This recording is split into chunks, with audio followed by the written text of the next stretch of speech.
when someone comes and says something you don't like, be grateful. And that person is sincere. Majority of the people don't say they don't like me. Then I'm sorry, I'm arrogant. If I say this, you say something to me I don't like, and I say he doesn't or she doesn't like me, I'm arrogant, right? I'm going to take it exactly as it was said. I'll go home, think of it, and I say, Ya Allah, is this true? Then show me. And that's what the man, when he came to them, right? He didn't have to say anything. Why did he come and says, Ya qawm ittabi'u al-mursaleen? Why did he care and walked from the far place, came to them, worried about them? People, come on, believe. They're not asking you for anything, why you're not doing it. They made fun of him, not only made fun of him, they killed him. Did he lose anything? On the contrary, where did he end up? Jannah. So again, for us to live Surah Yasin, when someone comes and give you a word of admonition, take it. Take it, don't attack her. Even if she didn't say it in the best way. And sometimes we do. But why did she say it? Because she cares.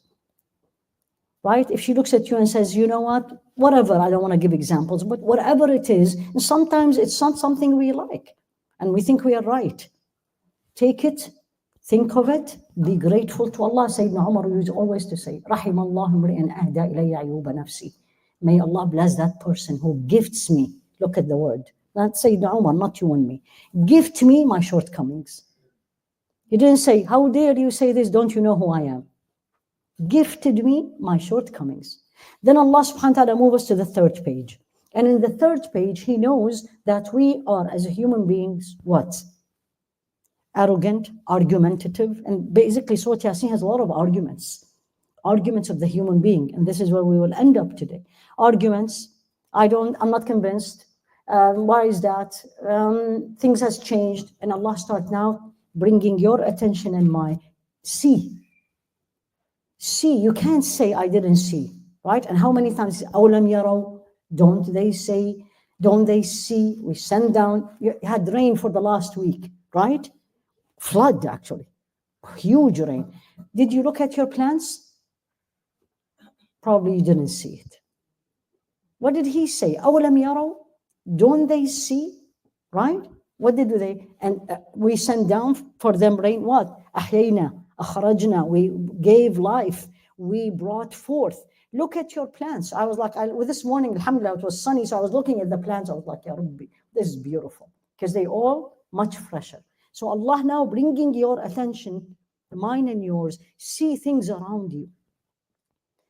So number one message is read the Quran, it's true. Number two, don't be like those people who are arrogant, they think always they are right.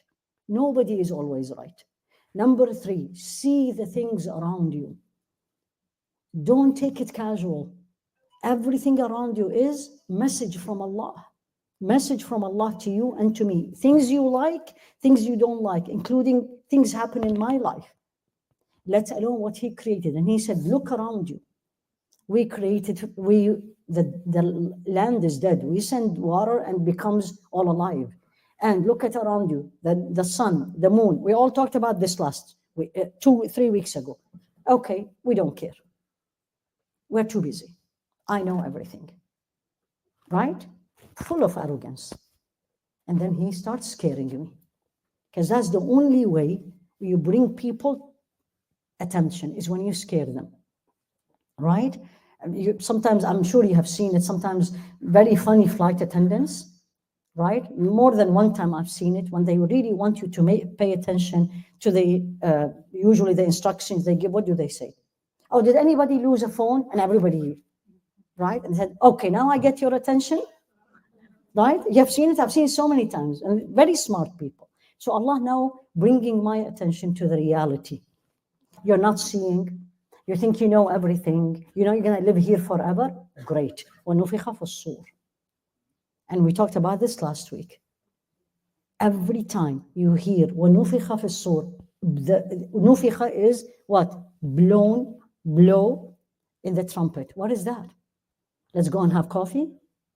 Let's go and build a house. Let's go and have fun. I'm going to invite you. No, it's the time for reckoning. Are you ready? Today or tomorrow, Allah knows.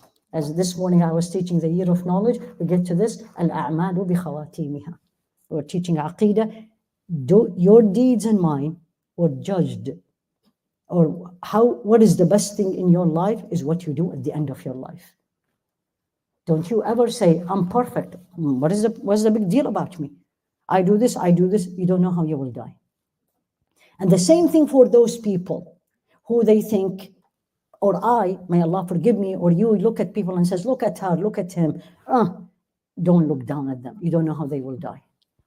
They may die and doing something way better than you and me. And this is also a hadith of Rasul alayhi salatu wasalam. So Allah subhanahu wa ta'ala now brings me to the day of judgment, moved me from this life to reality. And he starts talking about very little about Jannah, which is very interesting, very few ayat about heavens in Surah Yasin. Don't ask me why. Other places, a lot of description, but there's a lot much longer about Jahannam. Why? Because I need to be scared. I need to be reminded. This is what I always say this to myself, right? Scholars always differ. This is a very common question for everybody. Do you always scare people? Or do I always live with fear of what I did, Jahannam, the day of judgment, the grave, the punishment? Is that how I need to live? Or I need to live with Allah subhanahu wa ta'ala is very forgiving, don't worry, you're okay. Which one? No, that's what you all have to learn. They said, and I loved it actually, they said it depends on the people. If the people are so comfortable with this life and they are in a state of heedlessness, you need to scare them, wake them up. If they are, on the contrary, very scared, they are living their daily life almost paralyzed. I can't imagine myself in the grave. I can't imagine myself facing Allah. You need now to give them hope. And definitely give them hope at the time of death. Don't you tell somebody they are dying or they were diagnosed with, let's say, terminal, that, wow, nothing much left in you. I don't know what you're going to do. Or Allah is shadidul iqab. That's not the time. That's not the time when you say Allah have severe punishment. But this is the time when you and me now, sitting in my comfort zone and your comfort zone, in here, and we have so many plans for the summer.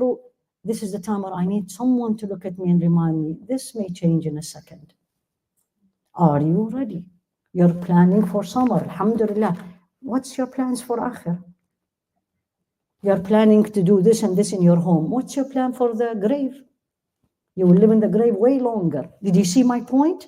So here Allah subhanahu wa ta'ala, because the people before were so arrogant, made fun of that man, killed him, no reminder benefited them, he starts scaring me.